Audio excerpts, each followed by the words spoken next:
If we loved ourselves well, we would lay down the idol of our coping mechanism. If we loved ourselves well, we would be able to say no to ourselves because we serve a God who says no.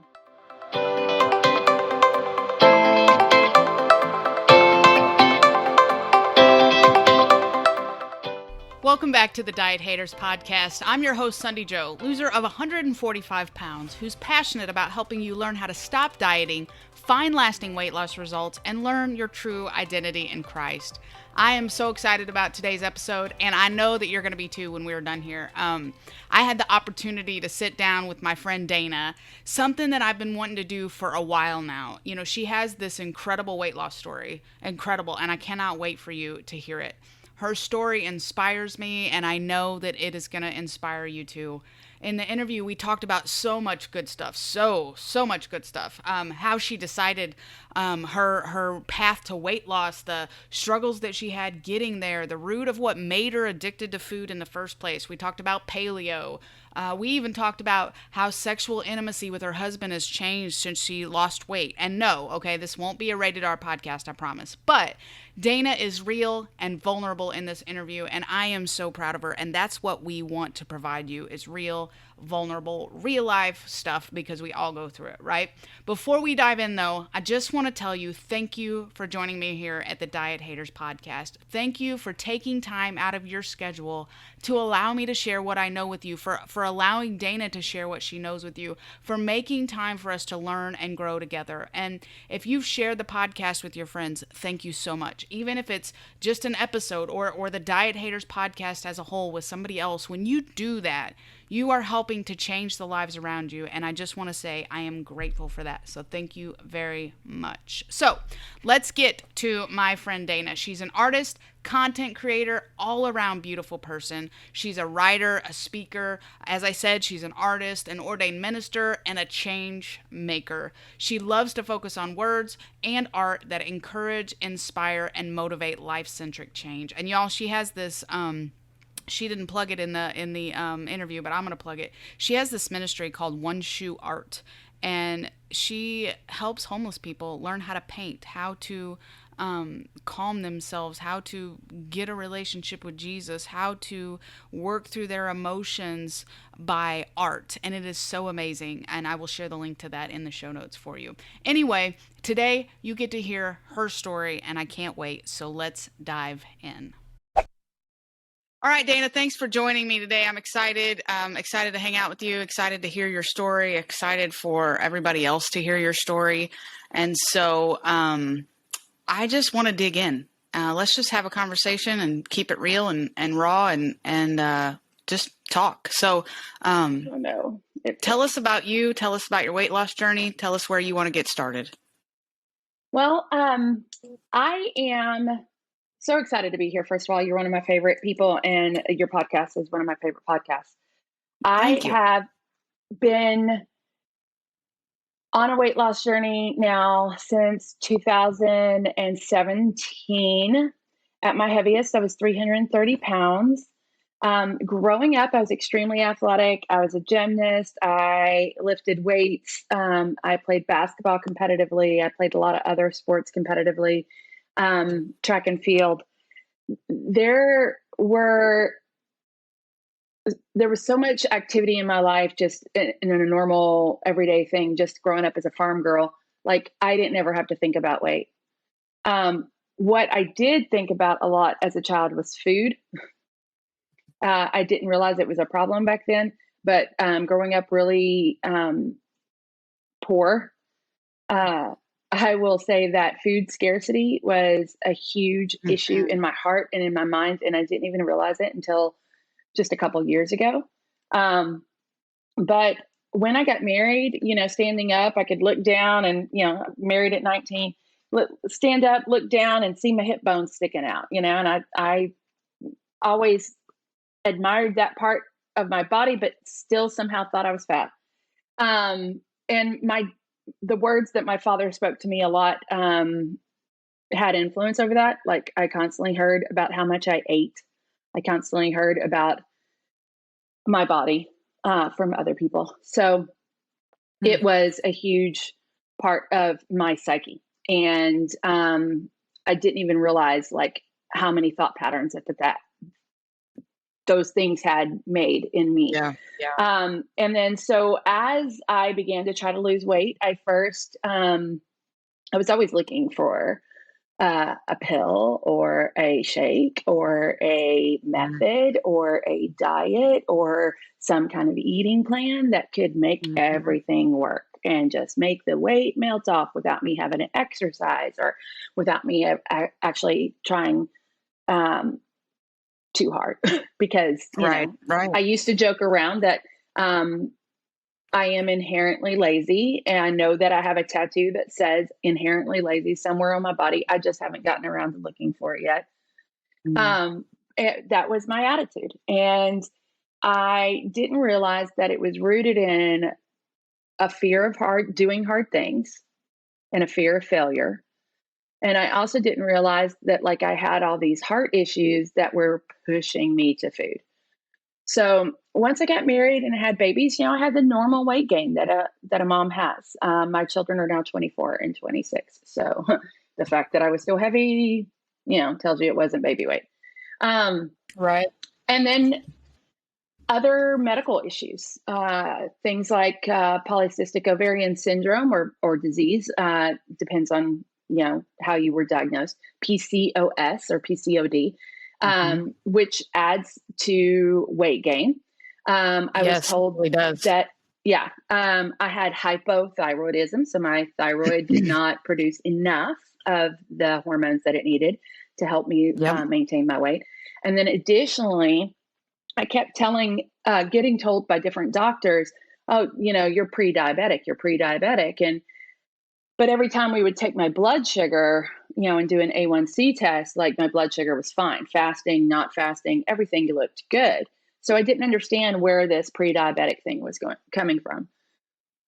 So all those medical things, plus I had a food scarcity issue. And how did that show up in my life? It showed up with me having seconds and thirds. It showed up with really huge portions. It showed up with me binge eating when no one was around, just so that I could feel full, because full felt safe.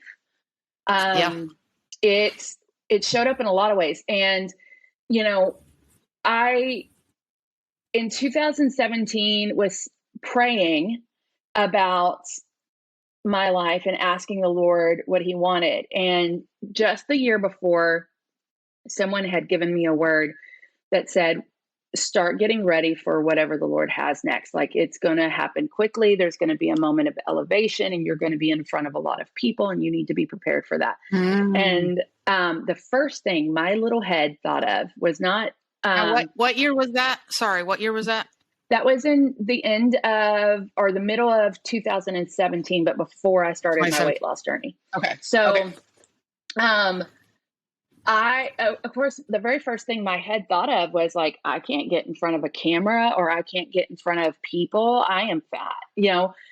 I think the Lord was talking more about my heart than he was my body, but that's where my head went. So, I just began to like really kind of turn over that part of what I felt like I should be doing. And I was praying about it one day and I said, Lord, I'm not happy. I'm happy with who I am, my identity in you, but I am not happy with how I feel and how I look. And I will never forget that I just heard the word paleo. And I was like, I'd heard it in the world before, but I thought, that's a diet. I'm done with diets. I'm not doing this anymore. But then I was flipping, of all places, through like, I think it was Hulu or like, and we didn't even have the service. It was like a free weekend. You could try it out or something. And I was like, oh, let me check this out. And there was a documentary called Paleo Love. And I looked at it and I was like, okay, let me check this out. And I started listening to the doctors that were on there and the nutritionists and all that. And what they weren't advocating for a diet. They were advocating for a lifestyle of leaving processed foods behind and embracing whole foods. And growing up in a generation where TV dinners and what came out of the box was the grocery bill, was dinner, like those things, it seems so foreign. But when I started thinking about it, that is exactly how like my grandparents and my great grandparents ate, and they have never had weight problems. Yeah. So, okay, maybe there's something to this. So we began to embrace the paleo lifestyle, and 60 pounds in like 4.5 months just melted off my body. And I thought, Amazing. this is it. This is what I want to do. Now, it wasn't easy. I had to prep food. I had to cook 3 times a day. I had to make sure that my husband was supplied with plenty of snacks or he would end up at Sonic, which, I mean, he doesn't have a weight issue. I did. So, but, for his heart health and all Right. these other things, that I was thinking about the overall picture. And it was really, once I got into a place where I understood all the things that were required, I got into a rhythm. Okay, I can do this. But then our circumstances changed, and I had to move into a 450 square foot apartment that didn't have a kitchen. And I couldn't prep meals every day. And buying somebody else's prepped meals was way out of our budget. Right. And so I gained 80 pounds back in less time than it took to lose the 60. And I started to become a little depressed about it. Meanwhile, my beautiful daughter got pregnant, and she was about 9 months pregnant. We were actually nesting in her little home. She lived in an RV at the time, and we were trying to rearrange furniture to fit in all this baby stuff. And I was up on a ladder, and I fell, and I hit my head. And in the past, because I was athletic, I could catch myself and balance. And as I was going down, it was so comical in my head. Like it was like slow motion. And I remember thinking, oh, I can't catch my balance. This is going to be bad. Oh my gosh. I'm going to fall and my kid cannot help me. And I remember hitting my head and on a fireplace, a hearth. And there was no blood, but I could tell I was very disoriented, and I knew I had a concussion. I knew it was bad. And I lay there for quite a while. And I finally got myself together enough to drive myself to a urgent care. And I had a grade 2 concussion, and they would not let me leave until someone came and picked me up. And so when I was going home, I realized, what if I'd had the baby in my hands and I fell? What kind of life am I going to be able to offer my grandchild as a grandmother if I can't play well with him? And it just kind of broke my heart in a way that I think kind of got me to the end of me and gave me a why in a way in which I hadn't had before. And so, because you get in this cycle of trying diets and they don't work, and trying pills and they don't work, and trying things and they don't work, or you see some success and it works, but you can't maintain it long term because circumstances change, like the paleo thing. And my husband and I now eat that way again. But there's again, our circumstances have changed. So so with all of that said, I really was very upset. I went back to my doctor and I said, listen, you've seen me go through all these things. You've seen my weight go up and down. And she goes, Dayna, you're remarkably healthy except for your weight. And I think that this is the one thing that is really kind of holding you back in life. And so I want to help you. I've watched you try. I think it's time to think about a surgical intervention. Now, when this is not a new concept to me, gastric sleeving, gastric bypass, lap bands, all of these things, you see them on television, you see advertisements in your doctor's office. In my family, my father, my stepmother, 2 of my 3 brothers, and my sister, all had some version of a gastric sleeve or bypass. I don't know why, but it did not click to me that if like all those people of my immediate family had this surgery, there might be actually a genetic component also to the fact that I am heavy. Um, so she said, here's the name of a surgeon. Just talk to him. And of course, immediately my brain started making excuses. That's the easy way out. People are going to know that you couldn't do it on your own. You're such a weakling. You're such a failure. Like, why couldn't you do this by yourself? Yeah. All these things started like coming at me. Also, like, is insurance even going to pay for this? Like, will you have to travel to Mexico? Like, this is 2019. So I've been on this weight loss journey for 2 years. It's up, it's down, it's back, it's forth. And I was like, okay, I'm just going to go see what he has to say. I'll go as long as my insurance will pay for it. And then we'll just start saving money. And if I decide to do this, I'll make a trip to Mexico. And my husband was not very excited about the idea of a trip to Mexico, but he was on board with me losing weight. Right. So, and this is a man who I've been married to for nearly 28 years, who's supremely, supportive, extremely, and became supremely. I don't know why. But he has always been such a help to me about how I view myself, no matter what my size. And he's always loved me faithfully, no matter what my size. So I knew that's huge. Having a support system is so huge in a weight loss journey. It is. And, I'm going to tell you some of the head things that went on while I was trying to pursue this surgery. Like at one point, one of my fears, and I'm not even kidding, was, will you still want me if I'm skinny? Because with skinny, after being so heavy, comes wrinkly skin. And like, will I be attractive to you? Will you want me in that way? And he was like, babe, I've wanted you in every single way you've been so far. That has nothing to do with it for me. It's who you are, not how you look. And I think that's a legit question that people ask. I mean, whether it's surgery or not surgery, like, because it's a new normal for you. And so I think we have enough, I can only speak for myself, but we have a hard enough time seeing ourselves in a different light, finding ourselves attractive sometimes when we look at ourselves naked.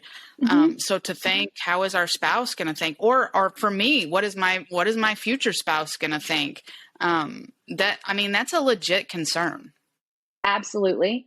So much so that, like, I even called my sister, who is, and I love her. I hope she listens to this podcast and does not take offense. My sister has a little bit more social tact than I do. She is not as open about certain parts of her life. So when I called her and go, hey, how'd your sex life go after surgery? She was taken aback. She's like, why do you ask? Like, what's going on? And I told her my fear, and she started laughing, and she goes, it has been the best it ever was, even better than when we first got married. And it's because we're different people. It's not about how I look. It's about how I feel. It's about how once I feel good about me, my husband saw that confidence grow, and that is sexy to him. So all of those things, like, there's so many different fears and head things that you go through with this. But as I pursued this idea of surgery, I got to the point where I had to meet with a nutritionist, and a nutritionist sat me down, and it was a hot day in August. And she's like, here, do you want some water? I said, sure. She handed me a 16-ounce bottle of water. And I had walked like a quarter of a mile in the parking lot, and then the elevator didn't work. So up some stairs to get to her office. I was thirsty. I was fat. I was sweaty. And I chugged that thing down like nobody's business. And she's like, oh, you even drink water wrong. I'm like, it's water. How can you drink water wrong? But of course, now I'm completely on the defensive. And just for those of you who are like, how can you drink water wrong? Here's the thing. You have, even if you don't have the surgery that I had, when we drink water, think of your stomach as a balloon. It balloons up like you're filling a water balloon. And then the water will start to move through your system very quickly. And what is left is a very wrinkled, overstretched water balloon that if you do that once or twice, it's not going to cause your stomach to stretch out. But if you do that regularly, it will stretch out your stomach. And now you have more capacity and you have a harder time feeling full. So that's one of the issues with drinking water that way.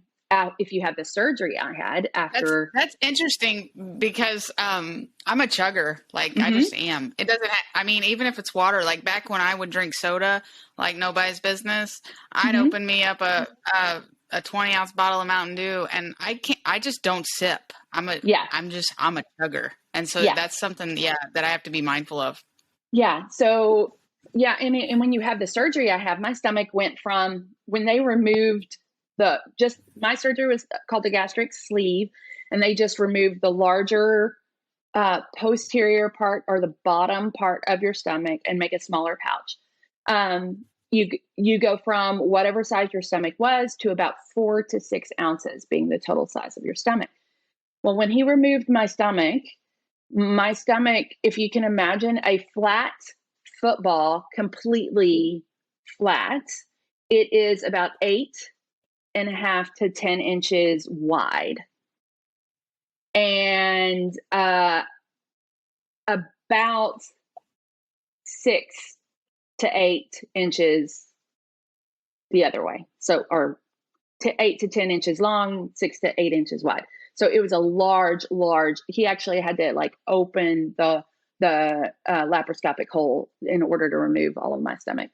And he's like, I have seen maybe one other stomach close to your size. I had overate so much in my life that my stomach literally, if you put it in the capacity between where my bra line is and where my belt line is, like it covered all of that. Wow. My stomach had stretched to cover all the other vital organs, and it draped over my intestines. So when you think about the medical part of it, of what you do to yourself, when you overeat, when you indulge in and participate in like what is a spirit of suicide. I mean, you're slowly killing yourself. Absolutely. And that is what I had done to my body. So when you go to a 4-ounce stomach, when you're drinking water, you have to drink water separately than food. And you still need water. You still need all the hydration that your body needed before you had the surgery. So it becomes, you don't want to balloon up that stomach. The other thing is, say you're having a meal and you really do just need to clear out your mouth with just a sip of something. And you have to be really careful, because if you think of your stomach, and this is going to be graphic, I'm just going to give everybody fair warning. If you have a queasy stomach and you haven't thrown up at this point, if you think of your stomach like a toilet bowl, when it gets solids put in it and you flush it, what flushes it? Water. Increasing the volume of water in that basin pushes the solids through. So if you drink while you eat, you lose all the nutritional value of that food that it gets while it's processing in the stomach, and then it moves through you, and now you have something called dumping syndrome, and that is not fun. So drinking water now becomes, you have to be very mindful, and you do have to sip. And even in real life, like I always have a bottle of water. I know exactly how many ounces are in this. I try to get through it 3 to 4 times a day. But you know, I am always mindful to not drink at least 30 minutes after I eat. So it becomes a little bit of a task. But yeah. so you when have to I be very had, deliberate. Yeah. So when I had the surgery, and you know, the Lord just blessed us with really great insurance. Right before, you know, my doctor sent me on this journey. So it actually was less to have the surgery in the US than it was to get on a plane, fly to Mexico and all that. So we started the process in 2019, of course, 2020 and the great COVID pandemic. I was supposed to have the surgery March of 2020. That was not happening. All surgeries that were not necessary got postponed. So sometime in late August, I got a call and they said, we're doing elective surgeries again. And you're up next. And we just have a couple more things to do. We'd like to schedule you for October. I had a panic moment after I had met with the nutritionist right before the surgery was originally scheduled. One of the things that I got upset about, besides, her saying, you drink water wrong, was that she was saying that for the rest of my life, I would eat a bunch of processed supplements, that I would only be able to drink shakes or eat things like Jello, or, that I might have problems, digesting meats. And that does happen for a lot of people. But it just made me so angry because I knew whole foods, because I was paleo for so long. I knew whole foods were the best thing for me. I knew the results they could give me. I knew the way I felt on them. I know that in processed foods, there's so many chemicals and additives and preservatives that our body just doesn't know what to do with. And when our body doesn't know what to do with something, it goes, if my person ate it and it's here in my system and I don't know what to do with it right now, I may need it later. Hey friend, just want to interrupt this interview real quick to remind you of something. That you are valuable, that you are worth fighting for, that you don't have to allow your past to control you any longer, and to remind you that you don't have to keep walking in the never-ending cycle of dieting. Sometimes all it takes to get back on track in our health journeys is literally going back to the basics, back to simple next right steps that lead us to the best version of ourselves, that version that God designed us to be. If I can lose 145 pounds, you can lose weight too, my friend. If Dayna can lose 141 pounds, you can too, my friend. It doesn't matter if it's 10, 20, 50, 100, or more. If I can do it, if Dayna can do it, you can do it too. And I've created a free guide just for you called 4 Simple Steps to Weight Loss that's going to help you on your weight loss journey.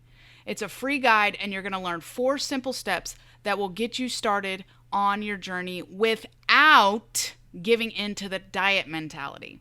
Okay? Here's what I promise won't happen. Okay? I promise that I'm not going to promise that you're going to lose 30 pounds in 30 days. I won't tell you that if you take a magic pill, you're going to burn the fat in your sleep. I won't tell you that you'll lose all the weight you need to lose if I mix up some magic formula for you to drink 3 times a day. Okay? But what I will promise you is that if you follow these 4 simple steps, you will see results. Following these steps aren't always going to be easy, but they are simple.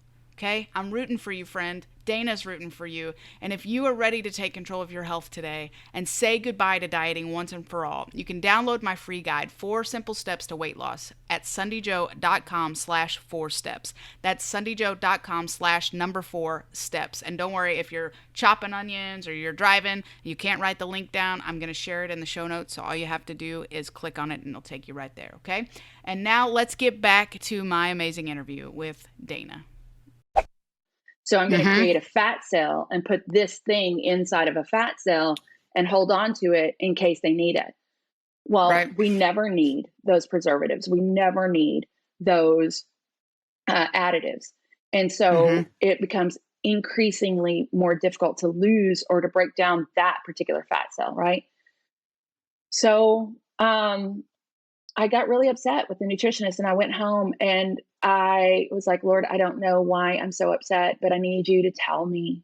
I need you to tell me what this is, because if I don't want to do the surgery right now, I don't want to move forward, but I don't want to be the way I am anymore. So I need you to tell me what to do here. And I will never forget the Holy Spirit saying, both ways are hard. And choose your hard. I'm here. We're going to work through this together, but this is what I want you to do. I want you to get healthy, and I want you to get surgery. I want you to get healthy. Right. He's so good about that. Sometimes he gives us just black and white. I want you to go this way. I want you to be obedient in this direction. And then sometimes he lets us choose and says, either way you go, I will honor that. I will bless that. Yeah. But you need to choose, which sometimes sucks, to be honest, because sometimes you're just like, Lord, will you just like tell me, so I don't have to decide. But sometimes he's like, no, I'm going to let you, you're a big girl. I'm going to let you decide. Yeah, absolutely. And I remember when he said that, I was like, okay, either way is hard. Why am I so upset about food was my follow-up question. And that is the moment where the Holy Spirit, I don't know why I said sorry. His name is Holy Spirit. When Holy Spirit looked at me, or, I felt him touch me, and just kind of like, if the Lord could just kind of gently grab your face and like make you focus on his face, that's kind of the moment of intimacy I felt with him. And he said, you didn't have food. You didn't have food when you were little. And you have spent your whole adult life hoarding food. Yeah. And I promise you will not be hungry.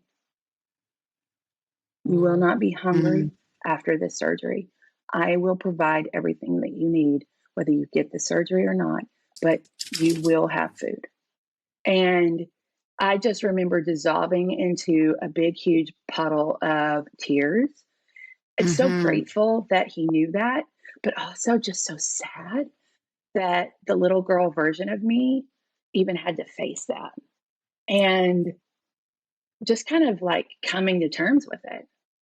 So once we worked through that together, and I again called my sister and said, did this ever come up for you? And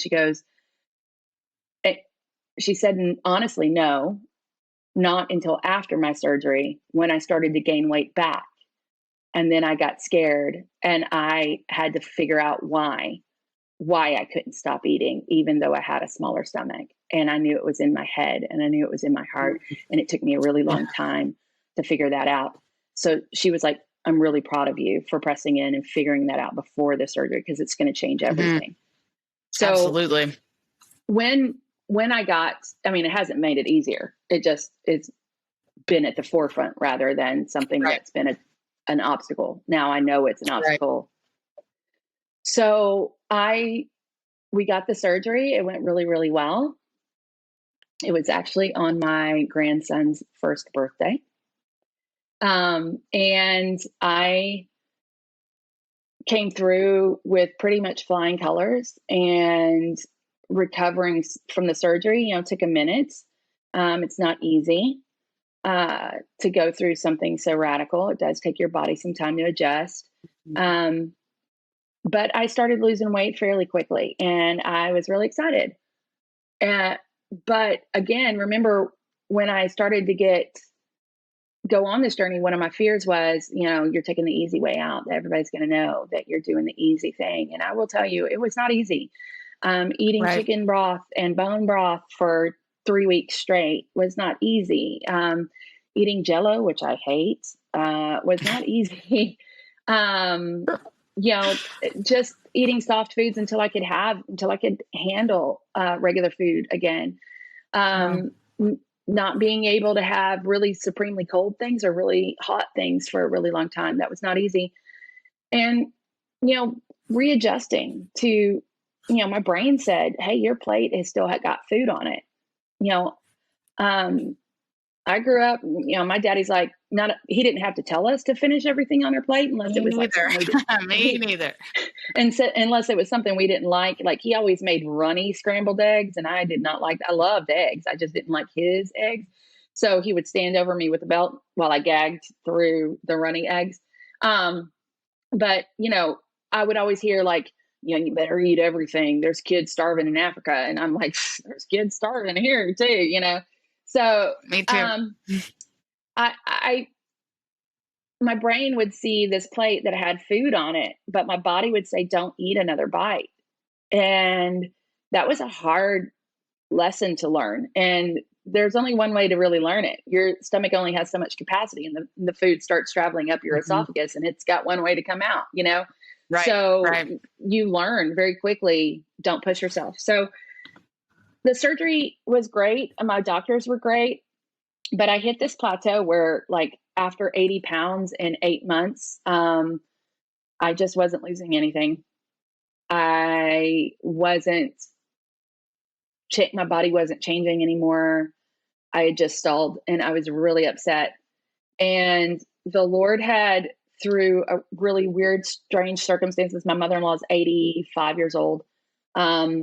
She is part of a drug study actually, for people in her age group who are slightly overweight, they're and who have heart conditions. So they're testing this drug to see if it will help you lose weight and help prevent a heart attack. So the doctor that was administering that actually happens to be an obesity specialist. And I had been taking my mother-in-law for 2 years, a year before the surgery and almost a year after the surgery. And this obesity specialist had gotten to know me, had seen my story from the very beginning all the way through. And she invited me to become one of her patients. And it changed everything for me. She got me in touch with mental health, because she saw how hard I was on myself and how upset I was about things. And just this obsessive nature, thanks to, being a person with ADHD. I have this propensity just to like hyper focus on things. And when human nature is already, prone to hyper focus on the negative, when you have ADHD, it can become a spiral that you just fall into real quick. So she helped me address what had been until that moment undiagnosed ADHD. I didn't even know I had it at that point.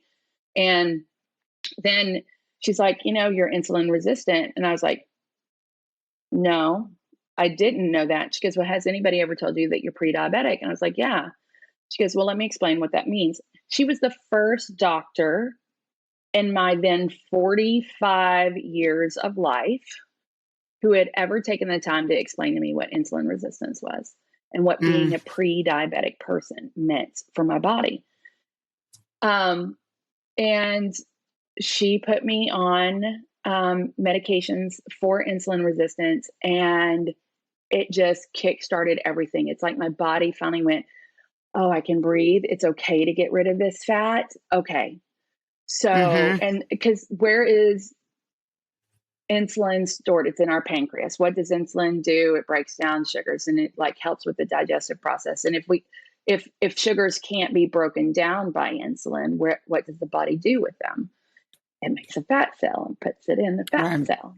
So if I'm insulin resistant, then my insulin that my body is producing doesn't work. I'm not diabetic by any means. But the medication did change my life.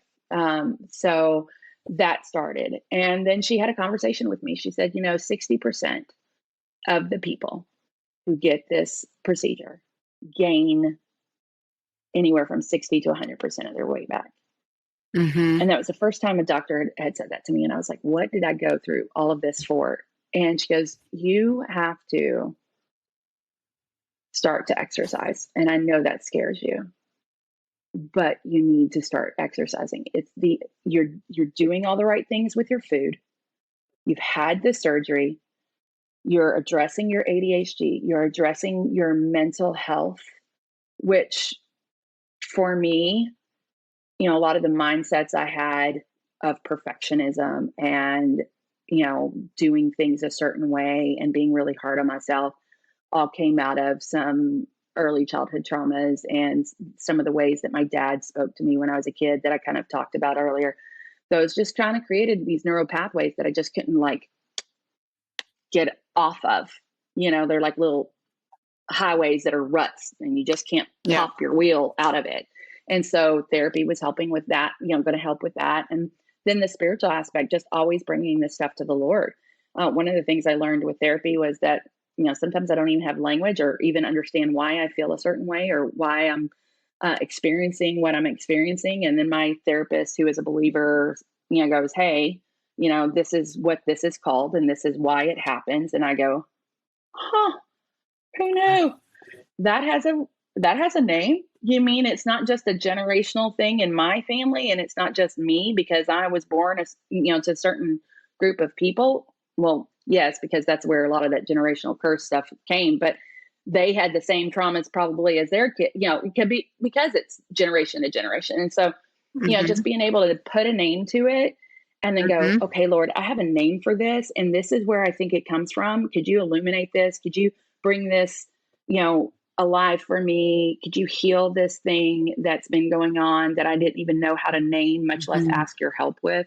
And it's been a beautiful process since I have started a combination of things, my addressing my mental health, addressing the insulin resistance, addressing the ADHD, which, by the way, if you have ADHD and you're heavy and you're listening to this, one of the reasons you probably have failed at exercise in the past is because your brain doesn't enjoy the uptick of endorphins or dopamine the way other people's does. And so that woohoo feeling other people get when they exercise never really happens to us. And so we have to approach exercise with a different attitude and a different set of parameters, or we're going to end up failing every time because we're going to wash out. We're going to grow bored. So that's just an aside, free of charge. But yeah, once I started adding exercise, and I was just doing 90 minutes, 3 times a week. I did cardio. I did a HIIT class, which is a high impact interval training. And then I rested really well. And I have since started adding more workouts to my week because it's been 5 months. I've started seeing some really great results. I went from 80 pounds down to now, the last time I weighed was a month ago, 141 pounds at that time. I am down. It's amazing. I have a goal of another 25 pounds maybe. But even then, I will not. And I want people to hear me. I started at 330 pounds. You can do the math. I've lost 141 pounds. That means I weigh 191 pounds, right? Even if I lose another 25 pounds, I am 5'4". I will still be obese according to all the charts that the doctors look at. So I'm not looking at that chart. I'm looking at what does my body look like? How do I feel in my skin? How is my fitness level? How much energy do I have? Those kinds of things are the parameters I'm looking at, not at the scale and not at the BMI chart. Yeah, absolutely. Man, so I don't even know what to say. I'm just so proud of you, first of all. And your story is amazing. And one thing I really want to talk about, focus on, is you said 60% of people that get some kind of weight loss surgery gain most of it back, if not all of it. And I believe that to be true because I've seen that in people I know. I've had friends that have gotten it done. I've had family members that have gotten it done, and they've all gained it back plus more. And I was having a conversation with a friend the other day who was she's thinking about getting this surgery, and she was talking about it, asking me what I think. And I was trying to explain to her, look, I'm not against it. I'm not for it 100%, but I'm also not against it if you are willing to do the right things. And that's why I'm so proud of you. And I told her about you because if we don't get to the root of the issue of why we're overweight in the first place, we are never going to be healed. And so we're going to constantly be in the cycle, right? We're going to constantly go back to the old coping mechanisms. So you're doing all the right things. You're going to counseling. You're taking charge of your mental health. You're getting yourself right, spiritually, and inviting the Lord to heal those places. You're doing the right things with food. You're doing the right things with exercise. And that's why it works for you. And so, I'm not anti-surgery. I'm anti-surgery if you're not willing to do the work. And it is not the easy way out. It's absolutely not the easy way out because you have to be willing to do the work. But if you just go get this surgery and think that is going to fix all your problems, it will not. And I would like to tell that to doctors. Do not do the surgery on people if they're not doing all the things. I will tell you that one of the things that absolutely shocked me with my original surgeon, and he's a great surgeon, he's a great guy. he's a surgeon. He's not an obesity specialist. And if you have the option between the two, go to an obesity specialist. Mm-hmm. My surgeon was like, hey, we just have to jump through these hoops that your insurance requires, right? So that he can get paid, you can get the surgery, and happy, right? And I don't want to fault him for doing a great service for me, but I do want to fault the medical community and the insurance community that is about the bottom line, because what they're missing is what is best overall for the patient. They sent me, one of the things to tick off was the nutritionist, which I've spoken about. The other thing was a psychiatrist. I sat down. He goes, do you want to harm yourself? I said, no. He goes, do you think that you're going to have suicidal thoughts after you get surgery? No. Okay. Why do you think you're fat? I was like, I like food too much. And he's like, okay, I'm going to sign off on you. That was like literally it.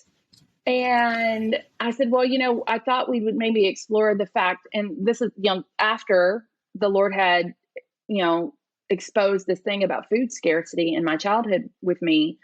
And I was like, I thought, well, maybe we could like talk about how like I use food in a way to feel emotionally satisfied, because when I feel the full sensation, then my body concentrates on that, and I don't really have to feel whatever feeling I was feeling before, because the full sensation has kind of replaced that. And he's like, yeah, no, that's not what I do. And he's like, if you want to talk about that, you need a therapist. And I was like, okay, great. They just checked it off, and just kind of like, it was like an assembly line. Ford would be very happy. Out of me. Yeah. So, it wasn't until I got an obesity specialist that she actually started to break down the ideas around what the medical community has believed for so many years versus what is actually medically going on. A lot of my doctors saw, when I would go to the doctor about, with PCOS at one point, I was having a cycle for over 200 days. And I'm like, I need some help with this. And the doctor was like, fine, we'll put you on, something, but if you would just lose weight, this would go away. I would go in with like a cold and an immune issue, and they were like, as I'd leave the doctor, they'd give you the aftercare summary. And in the aftercare summary, it said, you need to eat less and exercise more because you are really heavy. You are morbidly obese. And thank you, Captain Obvious. Yeah. It would just, it's just so disheartening. Right. So, one of the things my obesity specialist began to tell me is, obesity is in the same way that diabetes is a diagnosis for life. Obesity is a diagnosis for life. It is not a measurement on a scale, and it is not a measurement by any other metric. It is the fact that your body has a propensity to pack on weight. And it is always a symptom of other underlying conditions, which she had helped me find, right? I already knew about the PCOS. I already knew that I was pre-diabetic, but she explained what insulin resistance was, the hypothyroidism. All of these things were contributing to my weight, not the other way around. Once you have diabetes, you either have it managed or you have it unmanaged. And the same is with obesity. When she said, you will always have obesity, you will not always be obese. And that distinction freed me in a way I didn't think it would, because obesity managed means I am healthy and at a good weight for me. Obesity unmanaged means I am unhealthy and heavy, which puts me at a risk for a heart attack. It puts me at a risk for, I have a fatty liver because that comes with both insulin resistance and PCOS. And so, again, like the diagnosis of diabetes, a fatty liver will always exist. You can't completely ever correct that 100%. So getting it to a proper medically managed place so that I don't put myself at risk for other things later means that I am managing obesity. It does not mean I am obese. And in this culture, especially American culture, words like obese, words like fat, we take them on like identity. Mm-hmm. Yeah, they become our identity. Absolutely. And the thing is fat is a noun. It is not a descriptive word, but we use it like one. Yeah, like absolutely.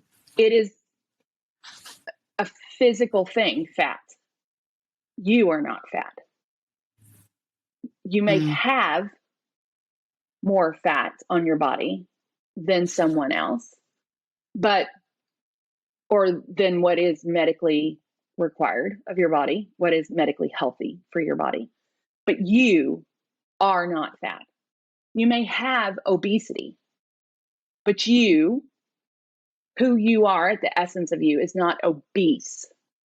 That is not the end all descriptor for your value or for your place in this world. It doesn't negate who God made you to be. It doesn't negate who he has designed you to become. And it certainly does not thwart his plans for you in a way that he's like, what did I even make you for if you're just going to sit there fat, Right. Right. Yeah. So it's not our identity. It's not a label that we have to carry. Right. But we have to make that choice for sure on whether we're going to carry it or not. Absolutely. We have to make the choice whether or not we're going to carry the actual label. And that's how he set me free first. He set me free from the label first. Yeah. Right. He started to tell me who I really was, began to pour into me what my identity truly was in 2016, 17, 18. And then by the time I got to the place where I was ready for surgery, the things I struggled with were like these things I thought I'd already addressed with the Lord. Mm-hmm. I was like, I thought we already talked about, like, I am good with like who I am. Why am I so upset because someone said the word obese? Why am I so upset because somebody said you do something wrong? Yeah. Why am I so like, and he's just like, listen, we handled, so many things already. Let's make sure all of the root of that weed, all the root of that lie is completely pulled up. And so it is a process. It is not easy by no means. And it does require us to look at ourselves as a whole person. How does the Lord say, how did Jesus instruct us to love God? With our whole heart, our whole mind, our whole soul, and our whole strength.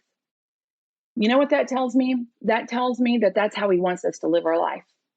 In wholeness, in body, in mind, in strength, and in soul. And if you are broken and not whole in an area of your life, it is not just one area that it is compartmentalized to. Everything about you is tied to that issue. And so you have to work on your mindset. You have to work on your heart. You have to work on your will and emotions, which is your soul.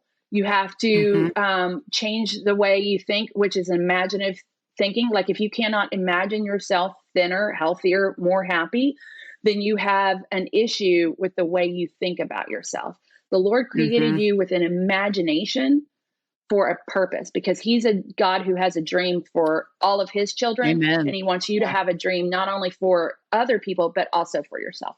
And so if you are stuck there, that's, a part of your soul that you have to bring to the Lord and say, can you wash this clean and show me how to dream again? And give me a vision for who you want me to be physically. And once I have that vision, show me how to, with all the strength I have, emotionally, spiritually, physically, mentally, go after this thing and not let anything get in my way. And that is, you said it in, I think it was the podcast that went live today when we're recording this, about it's not selfish to take care of you. Yeah. Yes. And that that is so true. It is not selfish to take care of you, because if the Lord calls us to love others as we love ourselves, and I'm sorry, not one of us sitting in our own skin right now who is overweight and struggling with who we are and how our bodies are and what that means about us and all the other questions that brings up, not one of us loves ourselves well. It's just, we don't. Amen. If we loved ourselves well, we would take care of ourselves. If we loved ourselves well, we would stand up against the spirit of suicide that is literally Amen. trying to kill us with every bite of food.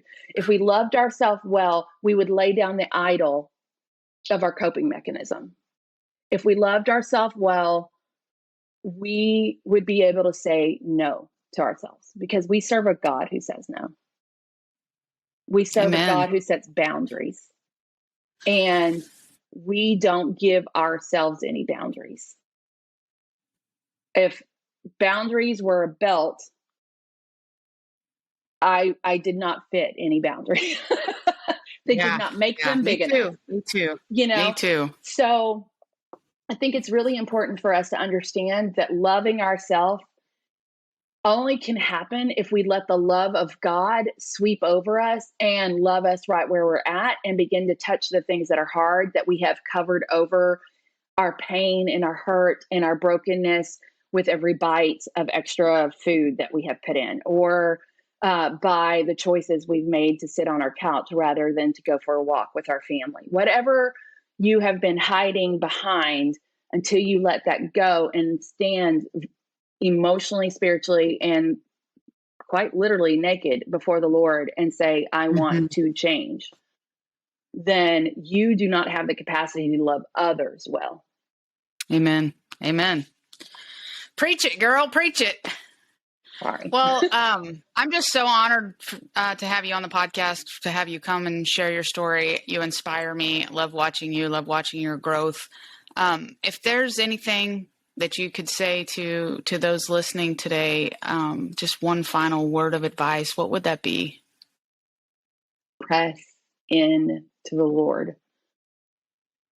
Not some exercise guru, not the latest diet, not even the advice of your doctor, because while they're well-meaning and they're well-intending, the Lord is the great physician, and he knows exactly what is for you. And whether or not surgery is for you, does the Lord use surgeons? Absolutely. He had a doctor as one of the 12. Not one. I guess Luke was not one of the 12, but Luke, was so instrumental in Paul's ministry and also one of the gospel writers. So he believes in medicine, I guarantee you, or he wouldn't have created men and women who were so curious about the body and how to heal it. He is the ultimate healer. He is the ultimate physician. He is the ultimate designer of our bodies, but he's made people to help us. If you go to a doctor, if you choose to do the route that I did, press into the Lord first, then press into the hard places, do the work, spend the extra time before, during, and after surgery with a therapist. Make sure you look for a believing therapist. Yes. And that is so crucial. Make sure that you are addressing all the parts of you, because if you leave anything undone, it will be like a rubber band tied to your back, and eventually you will reach the point where you've done all you can do in the other areas, but you haven't addressed that one thing. It's going to snap you back, and you're going to be set back if you don't lean into it. Is it hard? Yes. Is it good? Absolutely. So lean into the Lord. That's just the number one thing for sure. Amen. Well, thank you so much for hanging out with us today. I can't wait for our listeners to hear your story. And I know that you're going to inspire definitely more than one person. And so excited to keep watching your journey. So thanks for joining us today. Thank you, Sundi Jo. Oh man, I hope you enjoyed listening to that interview as much as I enjoyed doing it. Seriously. I told you that you were going to love Dayna. Her story inspires me so much, and I hope that it has inspired you on your weight loss journey too, whatever that looks like, because remember, your journey is your journey. If you want to get in touch with Dayna, you can find her on Instagram at The Constant Creative. That's at _constant_creative. Again, I'll share the link to the notes in that. Or you can find her on Facebook as Dayna Bickham, and you can learn all about One Shoe Art on there as well. And I'll share the link in the show notes for you. And if you're looking for some extra encouragement on your weight loss journey, I would love for you to join me over in my free private Facebook community, the Diet Haters Facebook community. We're doing life together over there. We're sharing our wins. We're talking about our struggles. We're learning healthy coping mechanisms. We're sharing recipes. And of course, you know me, there's some shenanigans. So we're providing some laughs along the way too, okay? I'll share the link in the show notes to that, or you can just search Diet Haters on Facebook. And again, if you would be so kind to share this episode with somebody else that you know might be inspired by Dayna's story, I would love that. And you could leave a review or rating if you haven't done so yet. Okay, that's it for me today, my friend. I will see you in the next episode of the Diet Haters podcast. And don't forget, you are valuable.